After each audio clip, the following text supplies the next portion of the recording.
Então, Hebreus 10 vai ser do 1 ao 18, mas agora a nossa leitura é do 1 ao 4, que diz o seguinte: a lei traz apenas uma sombra dos benefícios que hão de vir, e não a sua realidade. Por isso ela nunca consegue, mediante os mesmos sacrifícios repetidos ano após ano, aperfeiçoar os que se aproximam para adorar. Se pudesse fazê-lo, não deixariam de ser oferecidos? Pois os adoradores, tendo sido purificados uma vez por todas, não mais se sentiriam culpados de seus pecados. Contudo, esses sacrifícios são uma recordação anual dos pecados, pois é impossível que o sangue de touros e bodes tire pecados. Vamos orar? Senhor nosso Deus, te damos graças por este domingo pela manhã, em que celebramos a vida de cada uma das nossas mães, que o Senhor nos, de forma tão caridosa, de forma tão graciosa, nos fez ter nessa face da terra. Senhor, muito obrigado pela figura feminina que o Senhor colocou nas nossas vidas para cuidar de nós, para nos orientar, para nos amar e nos conduzir de uma maneira que nos tornássemos homens e mulheres que confiam na Tua palavra. Muito obrigado por cada ensinamento que nossas mães nos passaram, principalmente o que nos faz estar aqui hoje pela manhã. E nessa mesma ideia de gratidão, nós também te agradecemos por aqueles que hoje voltam a estar de pé, vindo para a tua casa após momentos de enfermidade. E nós te pedimos que o teu Santo Espírito possa nos guiar durante toda essa exposição, nos trazendo aquilo que é necessário para que o nosso coração descanse no sacrifício de Cristo que foi definitivo para as nossas vidas. Assim nós oramos no nome de Jesus. Amém. Você pode se assentar, mas não fechar sua Bíblia. Mantenha ela no texto de Hebreus 10. Meus irmãos, o autor aos Hebreus já passou um tempo bem considerável do tratado falando a respeito da característica sacerdotal de Cristo. Então ele fala: Jesus Cristo é o nosso sumo sacerdote, e essa parte eu tive o prazer de expor. Mas ele também fala que é sumo sacerdote segundo a ordem de Melquisedeque. E ele também fala que esse sacerdócio durará para sempre. Essas são algumas das questões que ele vem tratando já há um bom tempo. Mas a gente para nesse momento aqui no capítulo 10 para observar uma das atribuições do sumo sacerdote. E qual era ela? Uma das atribuições do sumo sacerdote era entrar no Santo dos Santos e apresentar sacrifícios para a expiação dos pecados do povo. A gente também sabe que, como ele era pecador, ele também oferecia sacrifícios por si mesmo. Mas ele utilizava o sangue de animais para a expiação. E como ele era pecador e utilizava o sangue de animais para a expiação, ele precisava oferecer recorrentemente esses sacrifícios. Nós acabamos de ler aqui no versículo 4 que o sangue de touros e bodes é impossível que ele tenha a capacidade de tirar pecados. Então era necessário a repetição desses sacrifícios. E aí essa característica de não ser definitivo mostra que também não era definitivo para ele, não só para o povo que ele oferecia o sacrifício, mas também para ele. Ele também não tinha a sua culpa aplacada, os seus pecados totalmente perdoados pelo derramamento do sangue daqueles animais. E nessa porção do texto aos Hebreus, o autor vai enfatizar que, diferente desse sacrifício oferecido pelo sumo sacerdote, o sacrifício de Cristo, ou seja, ele mesmo, foi definitivo. Ele foi inteiramente eficaz no seu propósito e não necessita-se hoje de uma repetição ou de um complemento para esse sacrifício. Então, para que a gente possa percorrer esses 18 versículos, dividir ele em 3 partes. A primeira, a gente vai falar que a lei não salva. a insuficiência dos sacrifícios humanos. Do versículo 1 até o versículo 4, ele diz que a lei traz apenas uma sombra dos benefícios que hão de vir, e não a sua realidade.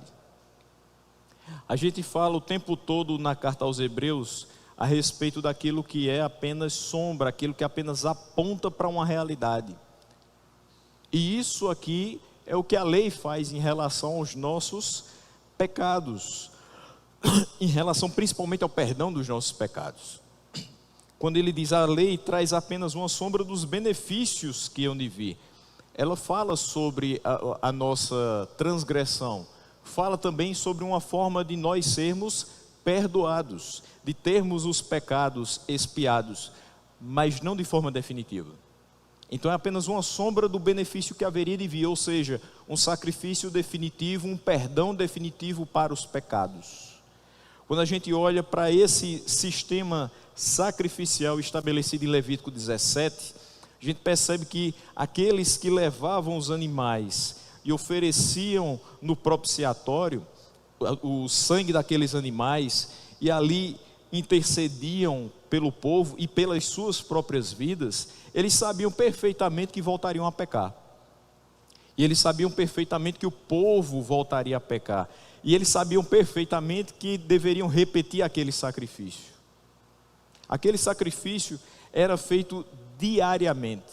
O sacerdócio levítico implicava numa repetição diária de sacrifícios. E a nossa vida hoje, de certa forma, tem essa repetição no sentido de que nós pedimos perdão pelos nossos pecados todos os dias. Isso é parte da nossa vida, isso é meio que parte da nossa consciência. Nós sabemos que pecamos todos os dias. A nossa oração final é: Senhor, muito obrigado por esse dia, mas perdoa os pecados que eu cometi hoje. A grande diferença é que naquele momento anterior, os nossos pais oravam e pediam para que o sumo sacerdote intercedesse por eles, sabendo que não haveria algo definitivo em relação ao perdão dos seus pecados. E nós hoje até oramos pelo perdão dos nossos pecados, mas sabendo que ele já foi concedido por Cristo na cruz. Então, quando nós oramos dizendo: Senhor, perdoa os meus pecados, eles já foram perdoados. Romanos 8:1 diz que não há mais condenação para os que estão em Cristo Jesus. Então os nossos pecados são presentes na nossa vida porque temos uma natureza pecaminosa, mas eles não são mais condenatórios. Nós não nos perderemos porque cometemos os pecados. Isso não é motivo para que a gente também agora venha a pecar de forma abundante. Lembrando do texto de Paulo dizendo que onde o pecado abundou, superabundou a graça. Ele mesmo diz: então quer dizer que agora nós vamos pecar mais para que a graça de Deus abunde ainda mais? E ele diz: de jeito nenhum. É para que a gente possa viver de uma maneira mais condizente com a palavra de Deus. Quem foi perdoado deve andar como tal, e não como um pecador inveterado que não tem condições de controlar o seu instinto, a sua natureza pecaminosa, e aí comete todo tipo de torpezas contra o Senhor.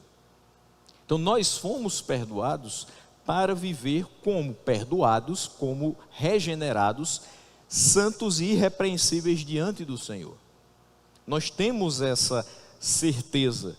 Não existe mais apenas uma sombra, nós não vivemos agora sob essa sombra da lei, mas a graça de Deus fez com que nós tivéssemos a salvação das nossas almas e o perdão dos nossos pecados. Os sacrifícios preceituados pela lei apenas prefiguravam o sacrifício final, definitivo de Cristo. Assim eles eram repetidos ano após ano, e a própria repetição dava testemunho de que o sacrifício perfeito ainda não tinha sido oferecido. Aqueles irmãos esperavam pelo sacrifício definitivo. Nós já recebemos os benefícios do sacrifício definitivo. Mas ele ainda fala no versículo 2 o seguinte: ainda no finalzinho do versículo 1, por isso ela nunca consegue, a lei, mediante os mesmos sacrifícios repetidos ano após ano, aperfeiçoar os que se aproximam para adorar. Veja só, se nós apenas olhássemos para a lei, e ano após ano continuássemos oferecendo sacrifício ao Senhor, mas continuando a pecar, e ainda não tivéssemos recebido o sacrifício definitivo na pessoa de Cristo, essa lei não conseguiria nos aperfeiçoar, porque ela também não conseguia aperfeiçoar os daquela época. Veja, os que se aproximam para adorar são aqueles que já foram chamados por Deus, são aqueles que já foram convertidos. Mas se eles se firmassem apenas na lei, mesmo convertidos no seu coração, ainda careceriam de um sacrifício definitivo pelos seus pecados. Então a lei em si, pelos seus sacrifícios, repetidos ano após ano, não era capaz de aperfeiçoar os que se aproximavam para adorar. E hoje nós sabemos perfeitamente que através das nossas disciplinas espirituais, através dos nossos momentos devocionais, através da nossa vida de oração, nós somos aperfeiçoados para que nos aproximemos para adorar. Certamente hoje você se levantou e fez a sua oração, você leu o seu texto costumeiro de início de dia e se preparou para subir à casa do Senhor. Então você está sendo aperfeiçoado pela palavra de Deus, pela graça de Deus, falando ao seu coração, e você vem adorar o Senhor com o coração tranquilo. Você não vem de casa para a igreja se martirizando pelos seus pecados, mas você vem de casa para a igreja agradecendo pela graça do Senhor derramada sobre a sua vida e pelas suas misericórdias que se renovaram mais uma manhã sobre você. No versículo 2 nós percebemos o seguinte: se pudesse fazê-lo, se pudesse aperfeiçoar os que se aproximam para adorar, então não deixariam de ser oferecidos os sacrifícios? Se fosse capaz da gente não ter mais necessidade de fazer sacrifícios, porque eles eram definitivos, eles não deixariam de ser feitos?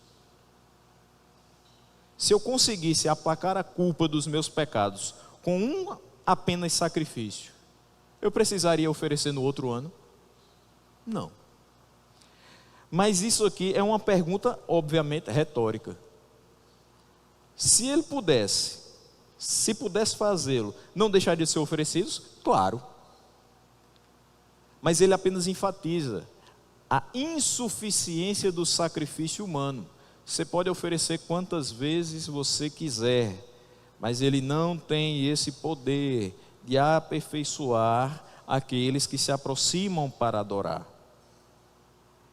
E aí ele vai dizer o seguinte: pois os adoradores, tendo sido purificados uma vez por todas, não mais se sentiriam culpados de seus pecados. Mas não é isso que acontece. E por que eu estou falando no presente? Não é isso que acontece. Porque infelizmente ainda existem pessoas dentro de nossas igrejas que não encaram o sacrifício de Cristo como tendo sido definitivo para as suas vidas. E elas estão numa eterna gangorra espiritual. Uma hora salvas, outra hora perdidas. Uma hora certeza da salvação, outra hora eu estou do inferno para baixo. E a gente não pode viver dessa maneira. Se o sacrifício de Cristo é definitivo, não interessa o que você fez lá para trás, Ele perdoou você. Não interessa se alguém vai dizer assim: está aí, cachaceiro da maior qualidade, carteirinha de bêbado, de pinguço, e agora quer ser crente, agora quer ser mais santo do que os outros. Deixa ele falar. Você é quem sabe, a sua família é quem sabe a transformação que foi feita na sua vida. E é você que sabe, quando lê a palavra de Deus, que o sacrifício de Cristo foi válido para a sua vida e foi definitivo. Então não interessa o que você fez para trás, interessa a sua vida com Cristo. Se você está em Cristo, você é nova criatura. As coisas velhas se passaram, coisas novas surgiram. E você tem que trabalhar em cima disso e não ficar olhando para trás. Muito menos com saudade. Às vezes a gente escuta o testemunho de uma pessoa e diz assim: na época que eu não era crente, a gente fazia isso, fazia aquilo. A pessoa até ri, parece que tinha prazer nas coisas antigas. E não pode ser assim. Se algum dia você se lembrar do que fazia, que seja com tristeza e pensando quanto tempo eu perdi longe de Deus. Só isso. Não há necessidade de ter prazer naquilo que lhe trouxe sofrimento e principalmente também a sua família. Hoje é dia das mães e quantas mães não choraram às 4, 5 horas da manhã esperando os filhos voltar de uma bebedeira, de uma farra, e quando o filho chegava elas não tinham nem força para reclamar, elas só tinham força para dizer: Senhor, graças a Deus que chegou. Era assim. Nós vivíamos aqui na nossa cidade períodos, ainda vivemos um pouco, né? Mas vivíamos períodos mais perto do final do ano em que saíam aqueles blocos ali na Avenida Brasília, e quantas mães não ficavam orando em casa enquanto seus filhos agitavam um pedaço de pano chamado abadá e viravam todas e nem sempre chegaram nas suas casas. Elas ficavam extremamente felizes simplesmente porque eles voltavam. Mas a culpa dos seus pecados não era removida pela oração das suas mães. É necessário que de fato eles creiam que o sacrifício de Cristo foi para eles. É necessário que haja uma mudança verdadeira de comportamento. É necessário que haja fé no Filho de Deus. É isso que promove a transformação das vidas. E aí, meus irmãos, aqueles sacrifícios oferecidos ano após ano, se eles fossem realmente definitivos, os adoradores, eles não se sentiriam mais culpados dos seus pecados. Eu lamento muito por irmãos nossos que foram discipulados numa teologia do medo, que diz que se você brigar com seu irmão e você morrer hoje, você vai para o inferno. Que se você tiver com raiva de alguém e você morrer hoje, você vai para o inferno. Então do que valeu Cristo subir a cruz do Calvário? Não é de se pensar? Por que nós brigamos? Por que nós discutimos? Por que nós às vezes ficamos pouco rancorosos com alguém, deixamos a mágoa penetrar um pouco o nosso coração? Porque nós somos falhos. Porque nós não temos essa capacidade de perdoar 100% e dos pecados dos outros nos esquecer. Isso quem fez foi Ele. Ele não lembra dos nossos pecados. Mas a gente sente bastante quando principalmente é um irmão nosso, quando é alguém da nossa confiança que fere a nossa vida, que faz alguma coisa que nos deixa chateados. É fato que a gente pode passar um bom tempo sem nem pensar naquilo, basta acontecer alguma coisa semelhante e volta tudo. E não diga que não volta, volta. Pastor, mas eu não sinto mais a mesma raiva de antes, eu não sinto a mesma mágoa de antes. Mas você lembra, você não tem amnésia. Perdoar não é esquecer. Perdoar é lembrar sem sentir a mesma dor. A gente vai lembrar, mas a gente não vai ter o mesmo sentimento da hora em que a coisa aconteceu. Mas a gente sente, sim. Só que quando eu falo assim dos nossos irmãos que foram discipulados em uma teologia do medo, nós percebemos que eles potencializam demais esses momentos nossos de tropeço. Parece que se hoje eu acordei e discuti com minha esposa, e hoje fosse o dia da ceia do Senhor, eu não poderia cear. Eu já passei por isso enquanto pastor, de um oficial meu dizer: hoje eu não vou cear. Por quê, meu irmão? Discuti com minha esposa. o fato de você discutir com sua esposa é necessário que vocês conversem. E que você ore e examine-se a si mesmo. E então, coma do pão e beba do cálice. A palavra não está lhe proibindo, apenas está lhe alertando que você deve estar consciente do que fez. Examine-se, mas não deixe de fazer. É algo que a gente aspira durante muito tempo. Você é convertido e você é batizado e você espera aquele primeiro domingo do mês. Pelo menos eu espero que seja assim com você, para que você ceie,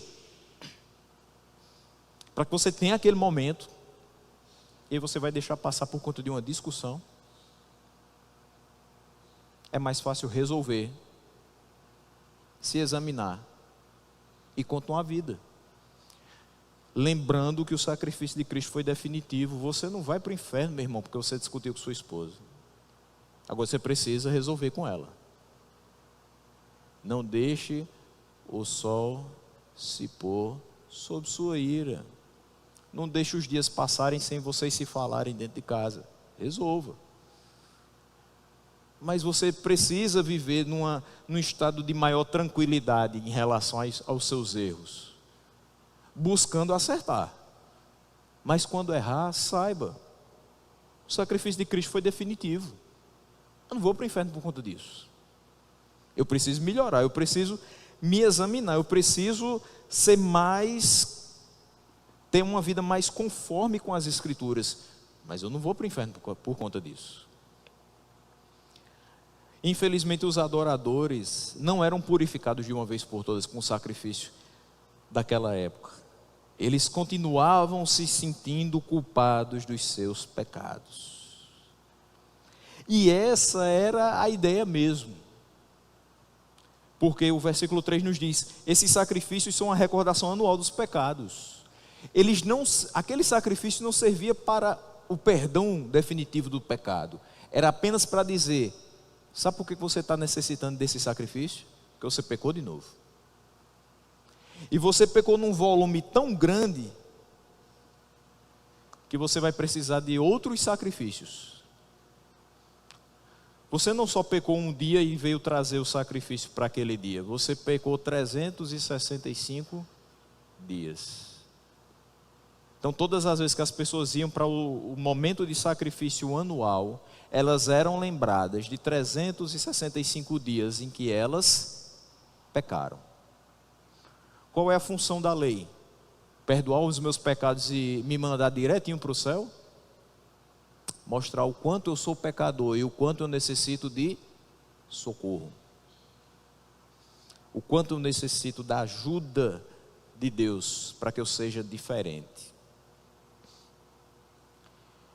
É impossível que o sangue de touros e bodes tire pecados. Versículo 4. Então, uma vez que não se tinha como de uma vez por todas apaziguar a ira de Deus pelos pecados do povo, era necessário que algo fosse feito para remediar, nem que fosse por um pouco, a culpa dos pecadores. E esse sistema levítico estabelecido nada mais era do que esse lembrete anual: você pecou. No próximo ano, você pecou. No próximo ano, você continuou pecando. E assim sucessivamente. Aquelas pessoas que recorriam a esse sistema tinham pecado novamente. Todos os dias erraram o alvo, entristeceram o Senhor com alguns dos seus pensamentos, algumas das suas palavras, algumas das suas atitudes. Era um lembrete também que é impossível haver perdão de pecados através do derramamento de sangue de touros e de bodes. Você pode matar o rebanho inteiro, não vai adiantar. Não vai. Era uma recordação de que assim como eles viviam uma vida imperfeita, o método pelo qual eles tentavam consertar os erros era igualmente imperfeito. E aí era necessário substituir esses sacrifícios humanos pelo sacrifício definitivo de Cristo. E a gente vai ler agora do 5 até o 14. Acompanhe comigo, versículo 5 até o versículo 14, nosso segundo ponto. Por isso, Quando Cristo veio ao mundo, disse: sacrifício e oferta não quiseste, mas um corpo me preparaste. De holocaustos e ofertas pelo pecado não te agradaste. Então eu disse: aqui estou. No livro está escrito a meu respeito: vim para fazer a tua vontade, ó Deus. Primeiro ele disse: sacrifícios, ofertas, holocaustos e ofertas pelo pecado não quisestes, nem deles te agradaste, os quais eram feitos conforme a lei. Então acrescentou: aqui estou, vim para fazer a tua vontade. Ele cancela o primeiro para estabelecer o segundo. Pelo cumprimento dessa vontade fomos santificados, por meio do sacrifício do corpo de Jesus Cristo, oferecido uma vez por todas. Dia após dia, todo sacerdote apresenta-se e exerce os seus deveres religiosos. Repetidamente oferece os mesmos sacrifícios, que nunca podem remover os pecados. Mas quando este sacerdote acabou de oferecer para sempre um único sacrifício pelos pecados, assentou-se à direita de Deus. Daí em diante ele está esperando até que os seus inimigos sejam colocados como estrado dos seus pés, porque por meio de um único sacrifício ele aperfeiçoou para sempre os que estão sendo santificados. Veja só, versículo 5 até o 7, o autor aos Hebreus vai citar aqui o Salmo 40, versículos 6 a 8, é o mesmo texto. Sacrifício e oferta não quiseste, mas um corpo me preparaste. De holocaustos e ofertas pelo pecado não te agradaste. Então eu disse: aqui estou, no livro está escrito a meu respeito: vim para fazer a tua vontade, ó Deus. Esses 3 versículos estão lá no Salmo 40, versículo 6. Quando ele diz aqui: por isso, ao entrar no mundo, quando Cristo veio ao mundo, essa entrada no mundo consistiu na manifestação na carne, a encarnação de Cristo. Os sacrifícios não agradam a Deus. Ele está dizendo aqui: sacrifício e oferta não quiseste. Os sacrifícios de forma alguma agradam a Deus, não são requeridos por Ele e não possuem valor algum. Na verdade, para Ele são uma abominação. O que se nota aqui, meus irmãos, não é simplesmente a imperfeição inerente à natureza dos sacrifícios, mas o caráter acidental. Acontece um pecado, é necessário sacrificar. Acontece outro pecado, tenho que sacrificar. Isso se tornou uma coisa meio que automática. Pequei, cadê o novilho? Pega, leva. Pequei, arranja outro novilho aí. Pequei de novo. Automático. Qual é a preocupação de quem pecava aqui? Ter um novilho para sacrificar. Pronto. Eu estou tranquilo que eu vou levar e vai ser feito sacrifício. O sacrifício foi definitivo? Não foi. Então eu vou precisar de mais, porque eu sei que vou pecar. Mas Deus requer isso de nós? Não. Isso aqui era em relação à lei, e ele vai falar no versículo 8, que ele diz: ofertas pelo pecado não quiseste, nem deles te agradaste, mas eles eram feitos conforme a lei. Mas a gente já viu que a lei não salva. Então você poderia fazer as coisas conforme a lei, mas você iria transgredir a lei no outro segundo. Essa é a questão. O sacrifício não é requerido por Cristo, não é requerido pelo Senhor.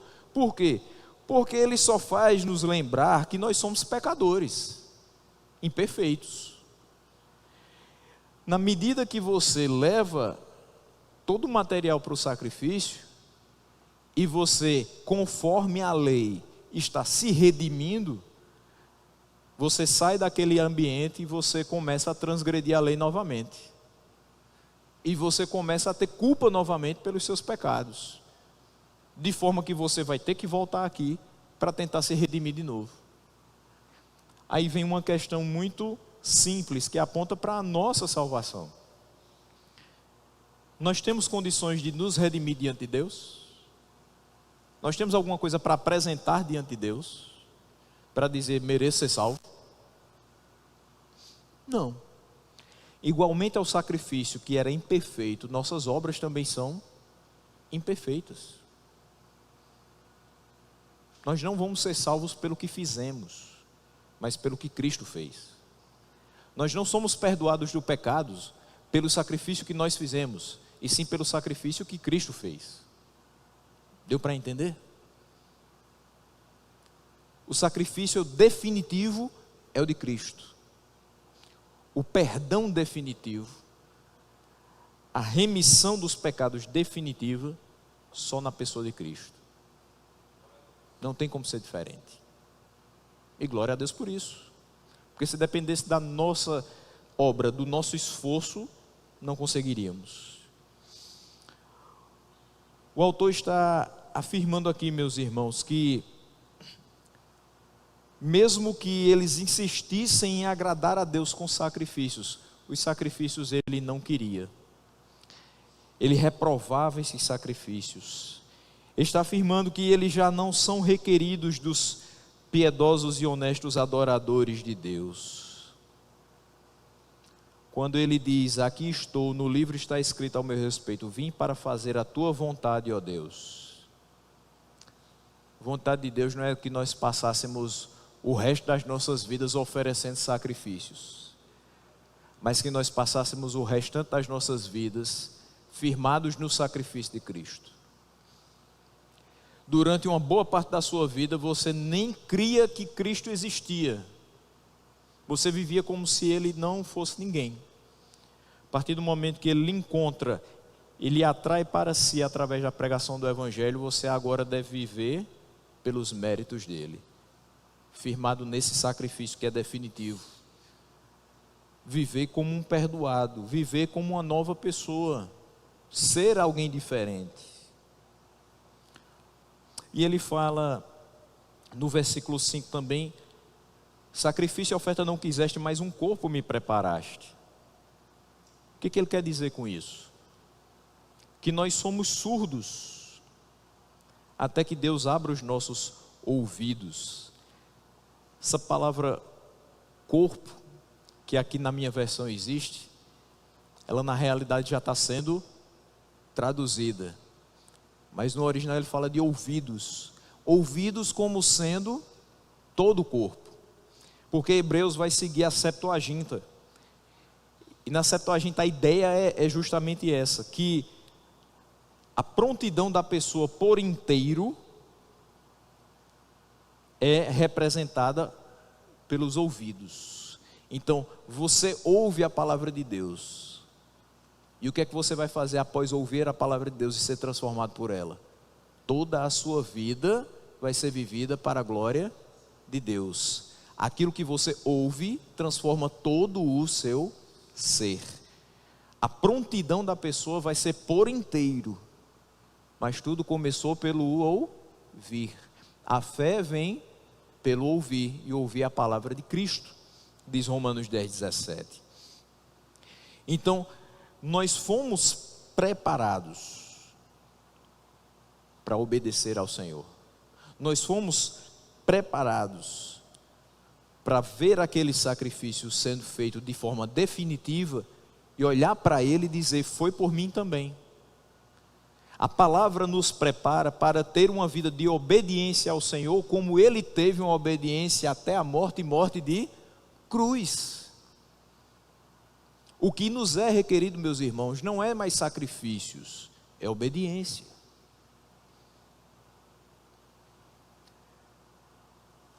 Quando ele diz, no rolo do livro, no livro está escrito ao meu respeito, vim para fazer a tua vontade. Cristo recebeu uma missão, João 3, do 15 ao 17, vai falar sobre a missão do Filho. E naquele texto de João 3, de 15 a 17, vem falando a respeito dessa entrega dele por nós. Ele veio para cumprir essa missão. A missão de nos transformar, de fato, em filhos de Deus. Todos os que creram nele, todos os que o receberam, foi-lhes dado o poder de serem feitos filhos de Deus. Foi para isso que ele desceu, foi para isso que ele se encarnou, foi para isso que ele morreu, para que a gente fosse adotados na família de Deus e nos tornássemos, sim, seus irmãos, filhos de Deus. Mas para isso foi necessário que ele sofresse. Para isso foi necessário que ele morresse, mas também ressuscitasse. Para isso foi necessário que ele obedecesse ao Pai. Para que a gente evidencie essa salvação que foi garantida na cruz do Calvário, é necessário que a gente obedeça ao Pai. Você quer saber se você é crente mesmo? Não é a quantidade de sacrifícios que você faz para Deus, até porque Ele não requer isso. É a quantidade de vezes que você luta contra o pecado para obedecer a Deus, para continuar obediente a Deus. Isso evidencia a vida de um filho de Deus. Cristo é o exemplo perfeito de obediência para todos os que são dele. E todos nós devemos nos esforçar zelosamente por imitá-lo. E juntos respondermos positivamente ao chamado de Deus e confirmar a nossa vocação ao longo da nossa vida. Ele diz no versículo 8, primeiro ele disse, ele vai agora explicar essa citação de Davi no Salmo 40. Sacrifícios, ofertas, holocaustos e ofertas pelo pecado não quisestes, nem dele te agradastes, os quais eram feitos conforme a lei.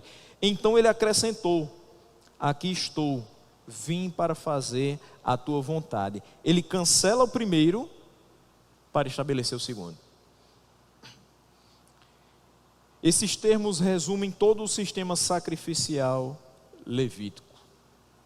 Sacrifícios, ofertas, holocaustos, ofertas pelo pecado. Isso agradou a Deus? Não. Nem Ele quis e nem deles Ele se agradou. Então foi acrescentado, aqui estou para fazer a tua vontade.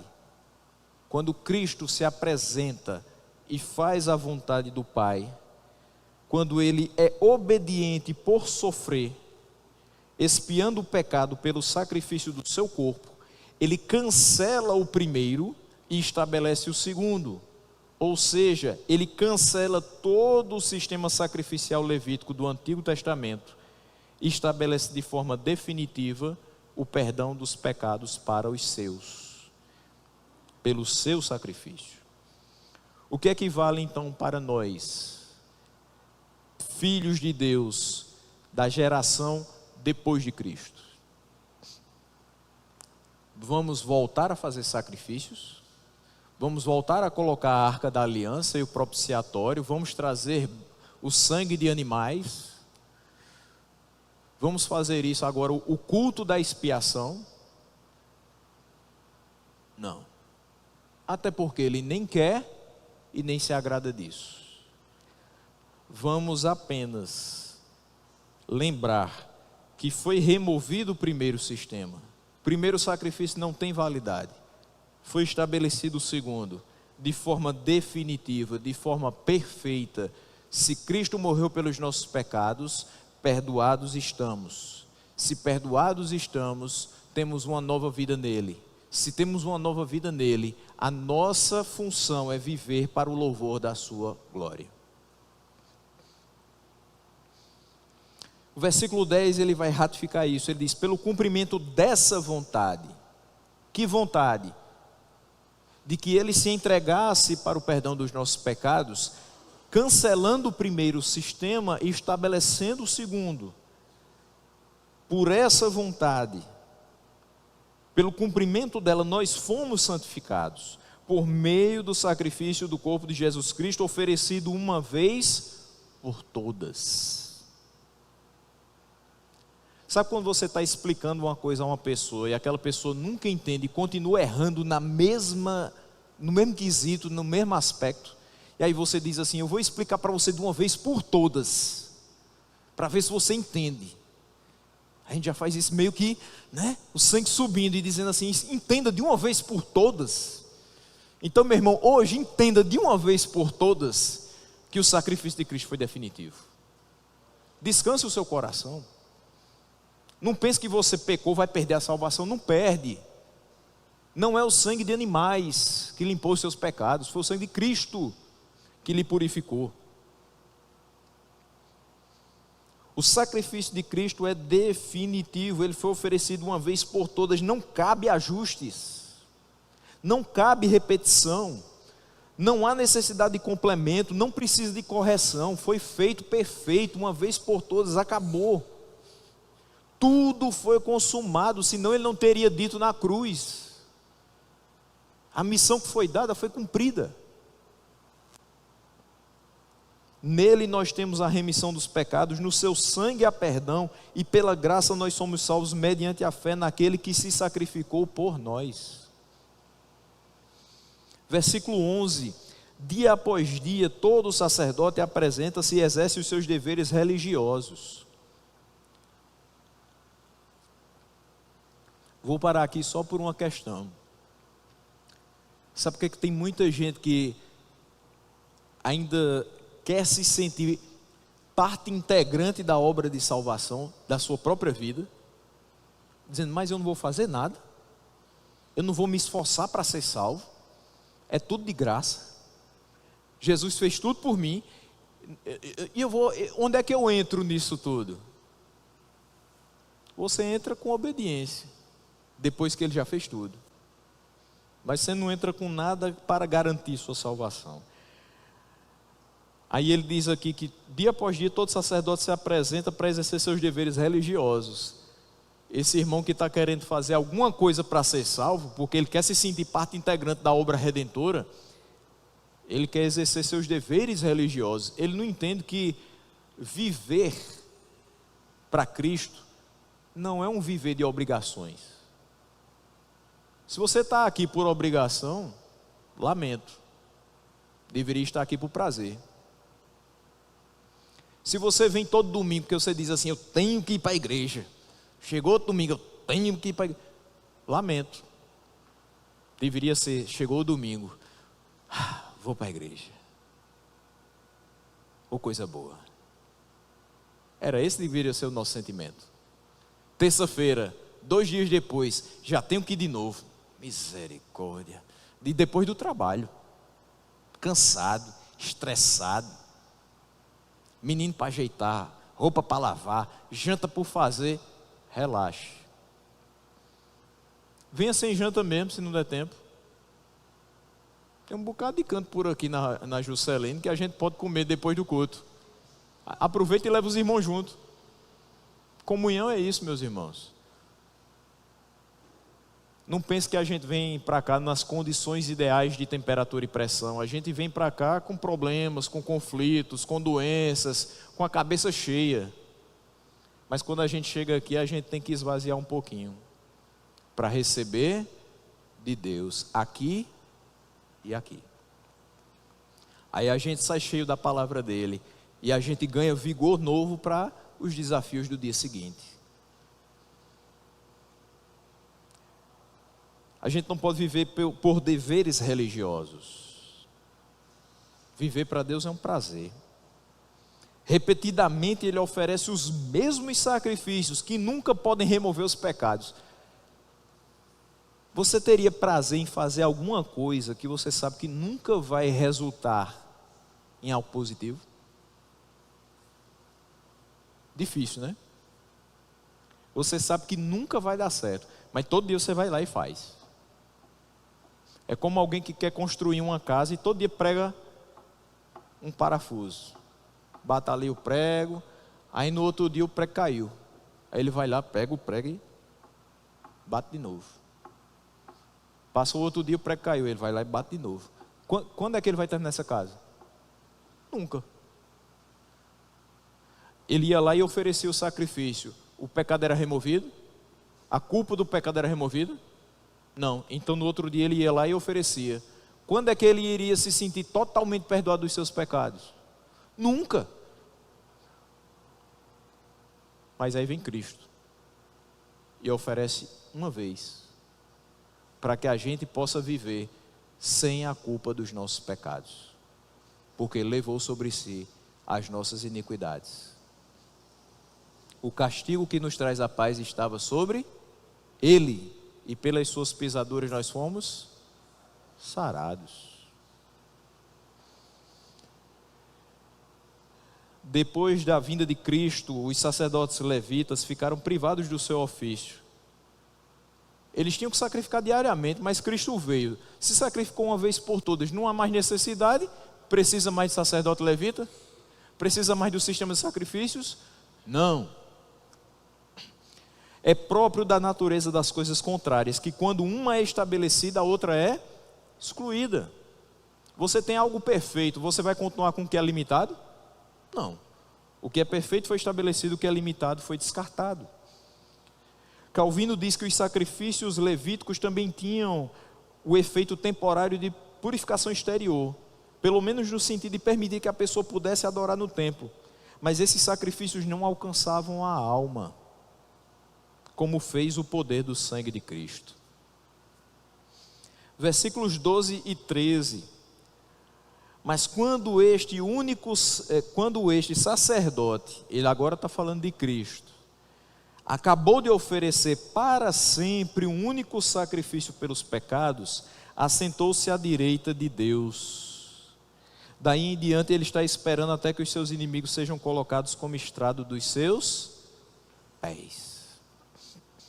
Em contraste com os sacerdotes levíticos que ficavam de pé e cujo trabalho nunca acabava, Jesus assentou-se à destra de Deus.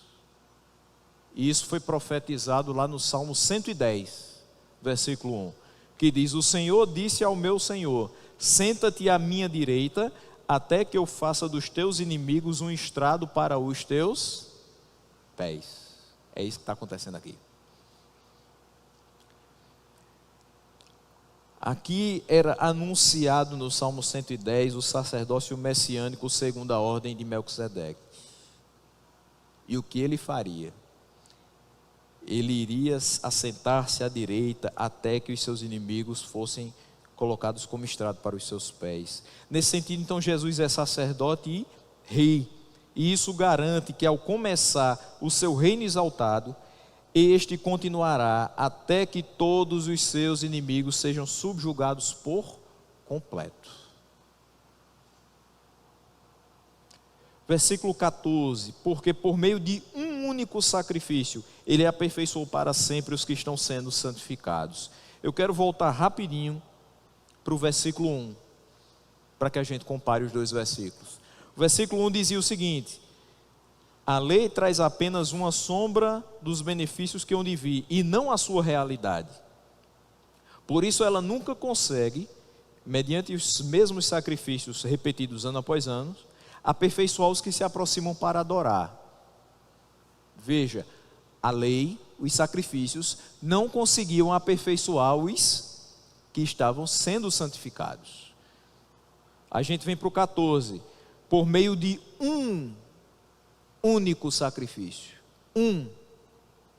ele aperfeiçoou para sempre os que estão sendo santificados.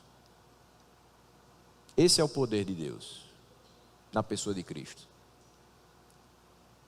Um sacrifício para sempre.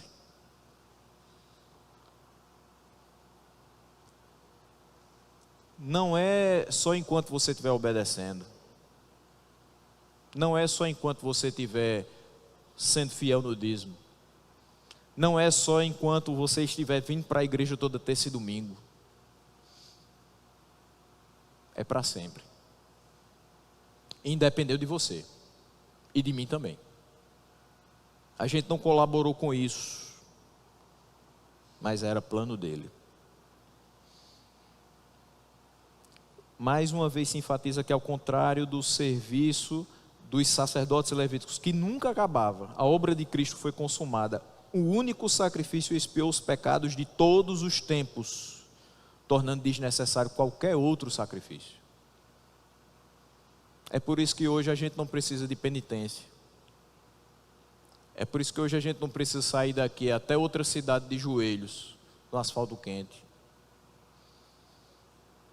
É por isso que a gente não precisa fazer mais jejum de 40 dias, objetivando alguma graça.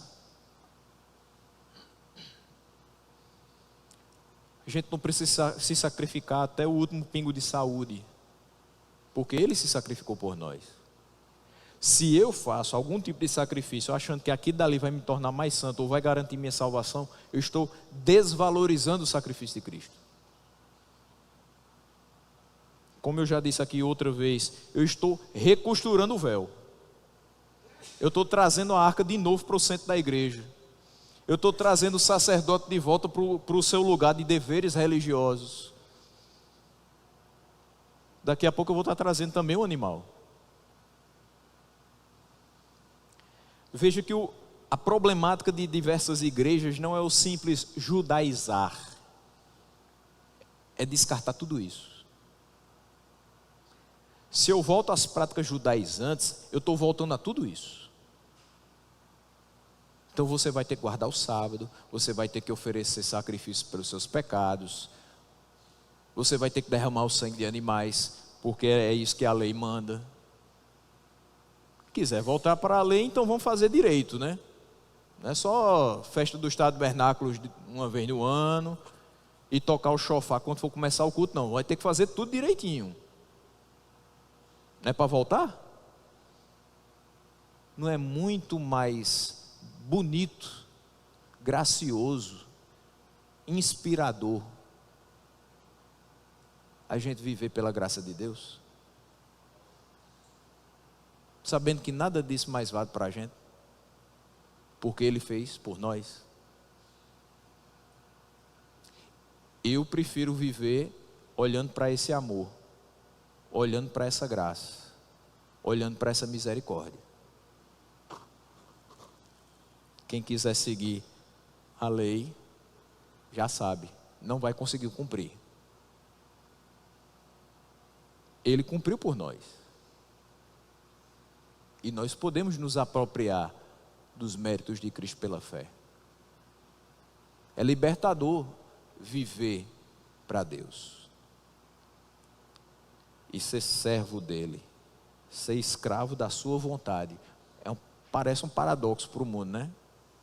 Mas a nossa liberdade é ser escravo de Cristo. Servo dele. Fazer a vontade dele. Versículos 15 a 18 para a gente fechar.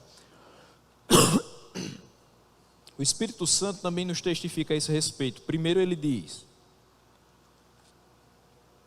esta é a aliança que farei com eles. Depois daqueles dias, diz o Senhor, porei as minhas leis em seu coração e as escreverei em sua mente. E acrescenta: dos seus pecados e iniquidades não me lembrarei mais. Onde esses pecados foram perdoados, não há mais necessidade de sacrifício por eles. Nesse último ponto nós vemos que o Espírito testifica que o sacrifício de Cristo é definitivo. Primeiro a gente viu que os sacrifícios humanos não têm qualquer validade, são insuficientes. Depois a gente viu que os sacrifícios humanos foram substituídos pelo sacrifício de Cristo, que é definitivo. E agora a gente vai ver que o Espírito testifica que de fato esse sacrifício é definitivo. No versículo 15 ele vai começar: o Espírito Santo também nos testifica a esse respeito. Como outros livros do Novo Testamento, Hebreus também afirma que o Espírito é o autor primário da Escritura. Então, se existe qualquer parte da Escritura onde isso aqui, ou seja, a verdade que o sacrifício de Cristo é definitivo, onde isso aqui é retratado, então quem falou foi o Espírito Santo. Se não só o livro de Hebreus, mas qualquer outro livro fala a respeito desse tema, o Espírito Santo está testificando a esse respeito. Existem duas citações de Jeremias 31, versículo 33 e o versículo 34, que vão marcar o início e o fim desse argumento desenvolvido na passagem. Versículo 16 ele diz: esta é a aliança que farei com eles depois daqueles dias, diz o Senhor, porei as minhas leis em seu coração e as escreverei em sua mente. Isso aqui é Jeremias 31, 33. O que ele está querendo dizer aqui? A aliança que eu vou fazer com eles após esse meu sacrifício é o seguinte: eu vou colocar as minhas leis no seu coração. Ou seja, a minha palavra estará no coração deles, e eu as escreverei na sua mente. Interessante, Paulo aos Colossenses diz: habite ricamente em vós a palavra de Deus. É a mesma ideia. Nós precisamos ter gravada na nossa mente e no nosso coração a palavra de Deus. Para quê? O salmista diz para que a gente deve ter a palavra no coração. Salmo 119. Escondi a tua palavra no meu coração. Para quê? Para não pecar contra ti. A gente vivia pecando como se não existisse Deus no mundo. A gente vivia como ovelha desgarrada, sem esperança e sem Deus no mundo. Essa era a nossa realidade. A partir do momento que nós somos salvos, somos refeitos, aí não. Aí nós vamos viver pela palavra. E viver pela palavra nos faz buscar esse aperfeiçoamento que nós só temos em Cristo. E por que nós buscamos esse aperfeiçoamento? Para não pecar contra Ele. Para que a gente não chegue o tempo todo dizendo assim: Senhor, eu pequei de novo, pequei de novo, pequei de novo. Perdão, perdão, perdão. E é o mesmo pecado. E a gente até fala assim de pecado de estimação. Vamos deixar um pouquinho essa coisa, né? Vamos esquecer essa história de pecado de estimação, porque a gente só deve ter estima pelo que é bom. E o pecado não é bom, porque ele afasta a gente de Deus. A palavra deve estar no nosso coração e na nossa mente, para que a gente acerte mais e erre menos. Para que a gente valorize o sacrifício que foi feito, em definitivo, pelas nossas vidas. E viva de acordo com a palavra de Deus, para a glória de Deus. Para que Ele não se entristeça com a vida que Ele nos deu, mas para que Ele se alegre com o acerto do Filho que Ele corrigiu lá atrás, que Ele tirou daquele caminho de pecados, que Ele tirou daquele reino das trevas e transportou para o reino do Filho do seu amor. E Ele acrescenta: dos seus pecados e iniquidades não me lembrarei mais. Uma vez que você foi transformado em meu filho, uma vez que você tem na sua vida o Espírito Santo, uma vez que você agora busca viver segundo aquilo que eu estabeleci na minha palavra, dos seus pecados e iniquidades eu não vou me lembrar mais. Então por que você se lembra? Se Ele não se lembra mais, por que você se lembra?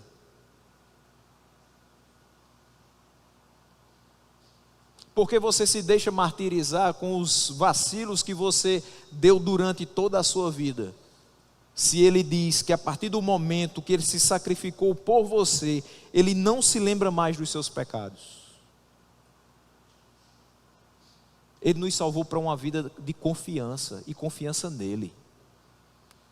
Para que a gente andasse de cabeça erguida, não por altivez, mas por saber que aquele que nos salvou continua nos sustentando. Nós não podemos andar de cabeça baixa por conta do pecado e as acusações do tentador. Maior o que está em nós do que o que está no mundo.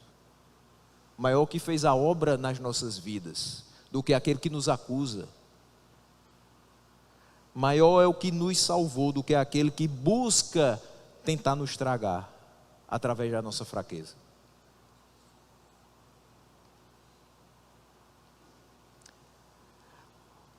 Esses versículos demonstram que o sacrifício de Cristo, feito de uma vez por todas, resulta tanto numa transformação interior, a nossa santificação, como também no perdão dos pecados, a nossa justificação. E nós concluímos que a nova aliança garante que os pecados vão ser perdoados de modo eficaz e completo, resultando que não será necessário outro sacrifício pelos pecados. Versículo 18: onde esses pecados foram perdoados, não há mais necessidade de sacrifício por eles. Sabe por que eu não vou mais me lembrar dos seus pecados? Porque eu já perdoei. E perdoei de uma vez por todas. Não precisa mais de sacrifício por eles. Eu espero que isso faça descansar o seu coração. Porque o meu conseguiu descansar. Nos momentos mais difíceis da nossa vida, nos momentos em que a gente esfria um pouco na fé, que a gente acha que não está nem digno de subir à casa de Deus e orar a Ele. Lembra disso aqui. O que nós aprendemos então com esse texto, meus irmãos? Somente Cristo foi capaz de oferecer a si próprio. Porque sangue de bodes e sangue de touros não retira pecados. O sacrifício definitivo era necessário. E o sacrifício definitivo foi Ele mesmo. Só Ele poderia se oferecer em sacrifício para que todos aqueles que o Pai lhe entregou na eternidade pudessem ser salvos e nenhum escapasse das suas mãos. Segundo, o sacrifício de Cristo é não só único, mas foi oferecido de uma vez para sempre, de modo que ele não se pode repetir. Terceiro, não há sacrifício sem sangue e sem morte. Os animais morriam e o seu sangue era colocado no propiciatório. Cristo morreu. O seu sangue foi derramado. Ele foi oferecido como propiciação pelos nossos pecados. Mas diferente daqueles animais, ele voltou à vida. Provando que não somente ele perdoou os nossos pecados, mas ele também venceu a morte.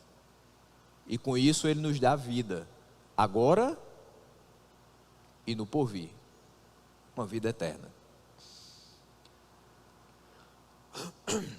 Ao tratar da obtenção dos nossos pecados, do perdão dos pecados, o autor aos Hebreus nos mostra a necessidade de buscar refúgio naquele único sacrifício que Cristo nos ofereceu na cruz. Ou seja, para que nós tenhamos os nossos pecados perdoados somente em Cristo, somente através do sacrifício de Cristo na cruz. E Ele vai nos distinguir dos antigos, dos nossos pais, com esse sinal. O rito de sacrifício contínuo foi revogado com a vinda de Cristo. Precisa de sacrifício hoje? Não. Por quê? Porque o sacrifício de Cristo é definitivo. Que isso fique nos nossos corações, que isso nos traga paz e nos motive a continuar obedecendo à vontade do Senhor e a glorificá-lo com as nossas vidas.